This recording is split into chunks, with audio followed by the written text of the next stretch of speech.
time to go under the scope for round 2. We need one big matchup or focus from your good self. Let's start with the Knights and the Dolphins at McDonald Jones. It's live on SEN tonight. Jimmy's making his way up the highway to chime in the back line with Noddy, and Adam Blair is going to be part of the coverage. So looking forward to that. If you're heading out to the game, click on Stadium and you'll get it as live as you've ever seen it. For me, I'm looking forward to these fullbacks. You've got Kalen Ponga taking on Hamiso Tabuai-Fidow. The man of the match is one of those two, and they take home the win. Agreed. Yeah, completely different styles of players too, aren't they? But can break the game open in different ways. I'm looking at the Saifidi twins. Daniel, making his way up to Redcliffe to play for the Dolphins. Jacob. They're a funny old twin pairing, these two. Like when Daniel first hit the scene, he was the guy. Origin, played earlier than Jacob. Jacob would come off the bench, and then he sort of surpassed him. And then Jacob played for New South Wales, and then Daniel was playing off the bench. Now Daniel gets an opportunity to go up there, start again with Jesse Bromwich retiring, and it's a good fit. So I'm looking forward to seeing the Twins go head-to-head. Well, they're going to do that because they've both come out publicly saying that off the kickoff they're going to find each other. Okay. So there's every chance this first kickoff of the match and potentially in the second half if they're both on the field, they are going to just spy each other and go for it. That's awesome. That would be such there would be a number of emotions for Mama and Papa Saifidi watching that game. I know brothers playing against each other is one thing, but twin brothers. I know. Twin brothers would be it would be quite special. Wow. So that's happening tonight. Adam Elliott returns, and so too for the Dolphins. They've got Orlan Keeley coming in, and Mark Nichols, Cody Nikarima back for Sean O'Sullivan. Connolly Lemuelu is out, so too Finafawaki. So there's the outs for the Dolphins. Your final say, who wins this game? Yeah, I think the Knights win this game. I'm a little bit worried about the disruption throughout the week, but I think the Knights have got better footy in them than they showed last week. So I'm going to stick by that, and I'm going to back them to get the job done against the Dolphins 1-12. Okay, I'm with you, but it's the game I'm most uncertain about. Warriors take on the Seagulls. Scope, you and I will call this tomorrow, so we're going to be doing the run home from 3 to 5 p.m. daylight savings time, and then rolling straight into the call from the preview at 5 o'clock, 6 o'clock kickoff, which is the Warriors and the Seagulls. Go Media Stadium. Roger Tuivasa-Sheck. How do they get this bloke into the game, Scope? Yeah, look, and this sort of flows into what my question is, and will Webby hold his nerve with the spine? So you still got Tamate Martin in the number 19 or 20 jersey in the extended reserves. There have been calls for him to be put into the lineup. There have been calls for Roger Tuivasa-Sheck to be moved from the wing to the fullback. I still think Roger can have a huge impact from the wing, but it's probably going to be if the Warriors are on the front foot, and I don't anticipate it in this game. So I've got my question marks about whether this is the last time we see this 1-6-7 for the Warriors moving forward, because I think the Manly Seagulls are going to be too good for him. I think so too. I totally agree with that. But he's stuck solid with the 17. Josh Aloiai comes in for Siwa Taukeaho. Great return for him, but he's got a knee concern for the Seagulls. Panthers and the Roosters, Combank Stadium. What I'm watching here is it's a champion team, and what a privilege to play alongside that man, Nathan Cleary. But it's a bit like Cinderella. Who's going to fit the shoe? And at the moment, Jack Cole, the kid from Orange, has the upper hand and the start. However, Blaze Talangi is playing New South Wales Cup this week. How long can Jack Cole keep that number 6 jumper to defy Blaze from joining that side? It's one of those situations. I sort of found this out when I got my time at Manly. When you go into a champion team, it's harder to get out of the team than it is to sort of be kicked out of the team, because once you get in there, you're around established players, you're around established stars, you win games. So Jack Cole's done the hard work now. Now it's up to him to make sure he doesn't get complacent and give it back to Blaze Talangi, who's a real talent in the reserves. I'm on Roosters rookie watch. They debuted 3 last week. I thought Robert Toya was really impressive. I love the look of Salisi Feketi as well. He starts this week. He starts this week in place of Victor Radley. And they're going to be debuting also Hugo Savala as well. So a number of changes, a completely new-looking Roosters team. Like, remember when they used to just line up and they just had stars from 1 to 17, even guys that didn't make their team, like on occasion the Butcher Brothers or Siwa Wong or Satili Tupanua. They were first graders. Now they're at other teams, and we're seeing all these rookies. So looking forward to seeing what they can produce against the champions. All right, Lindsay Collins, he's out of the match. Hugo Savala to make his debut. He's a halfback. So where does that fit in? Because you've got Zach Docker-Clay who can play halfback. You've got Sandon Smith and Chad Townsend. Do one of those leave the 17? We'll find out tomorrow night for that. Brian To'o comes back. Alamotti goes back to the centres. Rabbitohs and the Dragons. Win Stadium. Look, for me, under the scope, Scopey, just the motivation of the 9 and the 7. Lockie Ilias, Damien Cook at Win Stadium taking on these bunnies. That's what I'm looking forward to. Yeah, that'll be a really good matchup. Lockie Ilias, they started really well. They went good in the trials, didn't they? They did. The Dragons sort of got strangled by the Bulldogs, so they'll be looking to bounce back, and I think they will down there. I think the Dragons, with all the outs for the Rabbitohs, I like the Dragons' chances. I'm looking for Jerry Tuipoloto. Oh, and I'm calling him Jerry Tuipoloto after his try-scoring antics. Show me the money. Oh, Jerry. Show me the money. And will the St. George Illawarra Dragons fans be showing Jerry Tuipolotu the money on the weekend? I guess he was one of the stories of the weekend. Yeah, he was a powerhouse. With the excitement of crossing for 3 of the best against the Bulldogs. By the way, too, and you actually, well done to you, Scope and Jimmy. I listened to that on Sunday, I think it was. Mate, Cody Ramsey. Your chat with Cody Ramsey, geez, that was good.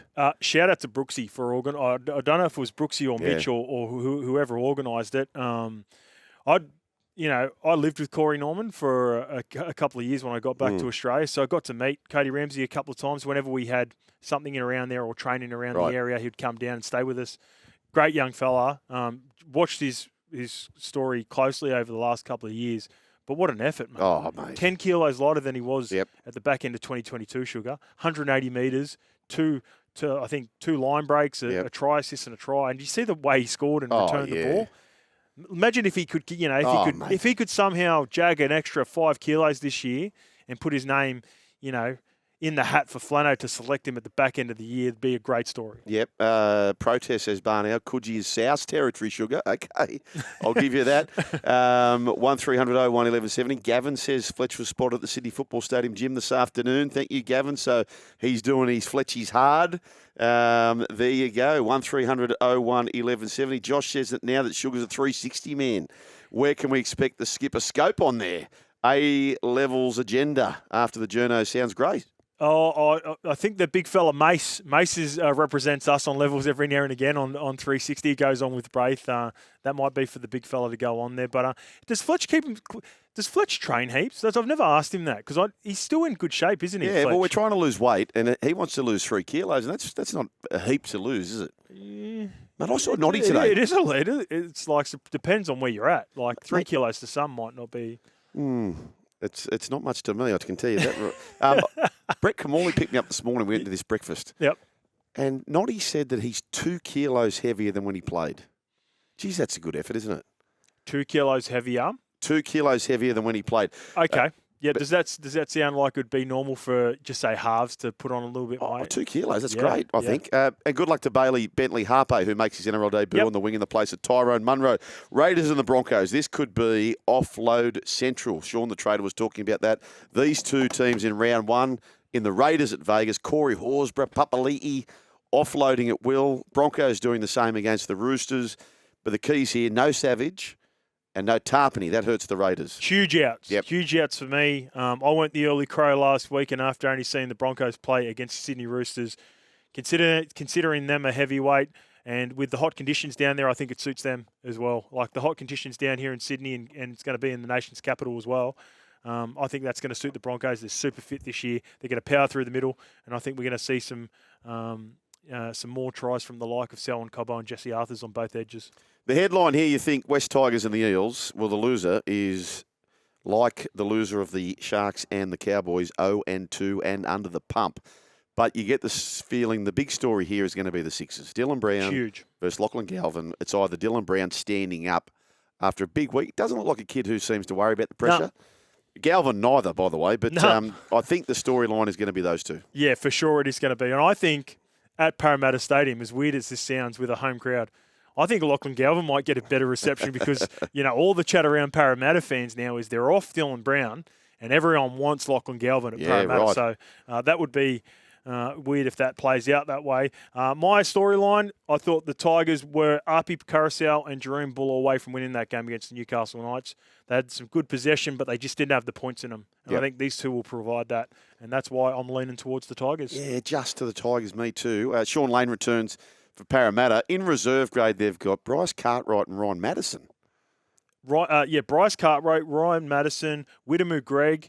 I thought Charlie Guyman was a little bit hard done. He goes back there too, doesn't he? To be dropped back there. Kelma Tuolangi. Yep, Jake Tungor got dropped back down there. Yeah. He had those two had a tough outing. So they'll be looking to bounce back in New South Wales Cup. And Joey Lussick's got a number of first grade games up his belt as well. So it's pretty much a first grade pack. You know much about Jordan Semrani? He makes his debut, Canterbury Junior, I think. I had the opportunity of interviewing a couple of their players at the back end of last year for this new concept that they've got called Parramatta Plus. Really impressive young player. Spoke to Mace about him, who spent the last couple of years at the Bulldogs from Cronulla.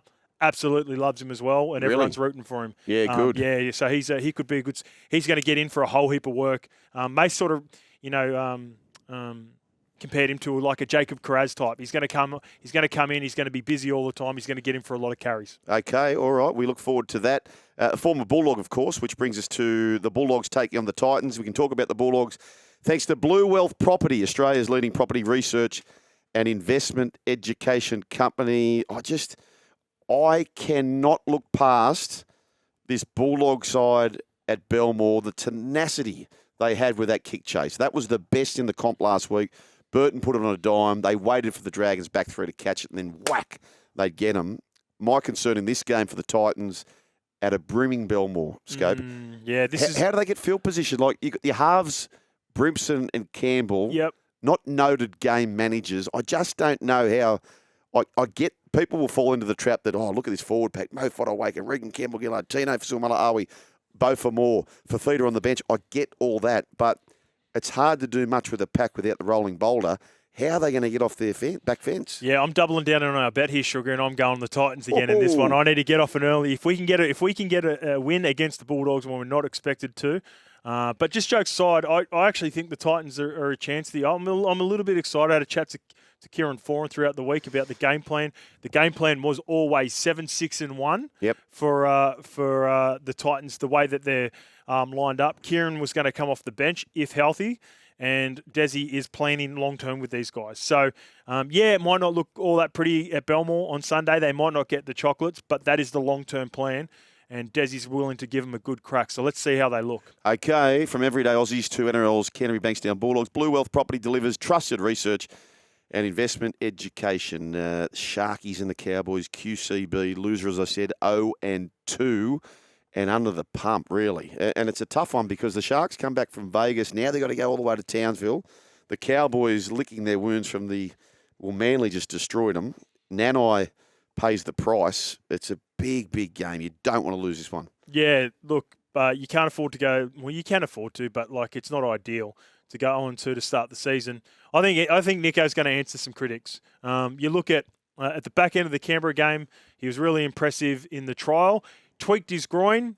Thought he started the game really well against Penrith. Didn't quite finish off. But gets a full 2 weeks to recover, and I think he's in for a big night on that right edge where Daly Cherry Evans did some damage for the Manly Seagulls against that Cowboys left edge. And well done to Sasifa Talakai. He's going to play game 100, so well done to Sasifa Talakai. Joins the 100 club. The run home with Joel and Fletch. The Sharks have won 12 of the past 14 against the Cowboys, but they don't draw pitches. They've got to go up there and take the 2 competition points. Melbourne Storm have the bye. What, you're still here? Well, you can see more on the Joel and Fletch socials and catch us live on SEN Radio, you beautiful humans.